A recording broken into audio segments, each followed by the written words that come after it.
This is one of my favorite parts about this book, that teaches that a judgment is like an attack. But we don't see it coming, and we don't defend ourselves beforehand. We only know it after it happens. So he says, when most animals are attacked, unless the threat is extreme or overwhelming, they respond immediately with increased awareness, energy, and presence. The resulting behavior may be fight, flight, freeze, or in certain situations, playing dead or fainting. Even when humans are physically attacked, they generally become alert and more attuned to the situation with increased energy to take the necessary action. What we are seeing here is that judgments are a form of psychic attack in which your beliefs about yourself are actively involved. The result is not a heightened aliveness and groundedness, but quite the opposite. When you see a sluggish, diminished, or distorted response to attack in an animal like a dog or a horse, you imagine that something is wrong. The animal must be drugged, sick, or maltreated. You may suspect that something in the animal's instincts for self-preservation is damaged. But you are so familiar with experiencing judgment that when humans react by becoming disoriented, impulsive, or paralyzed, you consider this to be normal.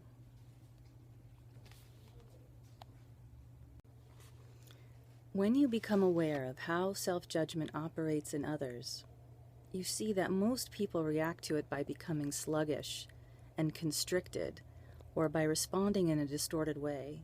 Something in the human psyche blocks the natural energy of self-preservation. It is as if an objective observer from the outside can recognize the attack contained energetically in the judgment, but the person receiving the judgment cannot stay focused on that aspect of it. This is what makes a judgment seem different from an attack. Focusing on judgments as attacks makes it easier for you to respond appropriately because you recognize an outside energy aggressively threatening your own state. However, a judgment is usually perceived as indicating something about your inner state, in particular your sense of worth.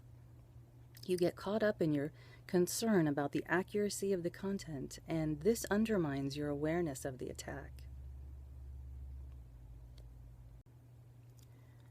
It is important to recognize at this point that self-judgments served a very useful purpose for you as a child. The sense of invasion, rejection, or hurt caused by the parent's critical energy was often overwhelming to your sensitivity. So, distancing from yourself, self-rejection, dulled your awareness of the attack to help you survive what was intolerable or unstoppable. In extreme cases of abuse and trauma, the only way to survive was to completely dissociate from reality in the moment. In this case, all awareness of the feelings and sensations involved is suppressed. The child leaves her body until it is safe to return, and usually does not remember what her experience was.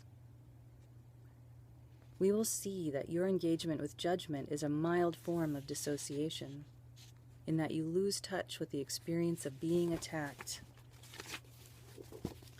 and the resulting damage. Instead, you take on the content of the judgment and the judge's perspective of what is important, and the instinctual movement to respond appropriately is blocked. And just one more part on judgments as intentional attacks, and then move on to some of the essential qualities. A judgment is an insidious form of attack because it points to a part of you that you are not comfortable with, and thus you believe a negative assessment is justified. This belief in turn blocks your ability to respond to the judgment as an attack because now you are seeing yourself, not the judgment, as the problem. In other words, the judgment stirs up a feeling in you of wrongness, which takes you into the past and away from your experience in the moment. Thus, you cannot appropriately respond to the implicit attack.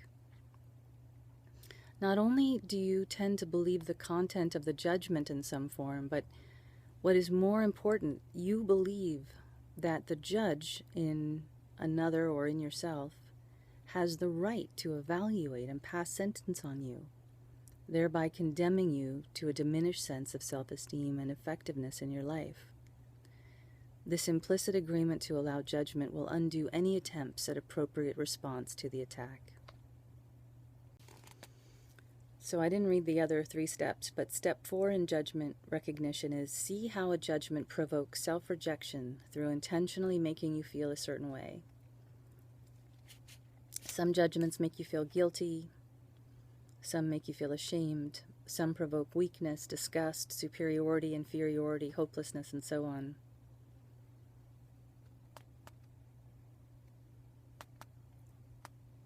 Imagine you had an enemy, and for some reason, every time he appeared, your body became limp and unresponsive, and your mind couldn't remember that he was a threat. He could then simply suggest what he wanted, and you would do it. The symptoms would disappear soon after he left when you recovered your awareness of what you wanted and how he was having you do something else.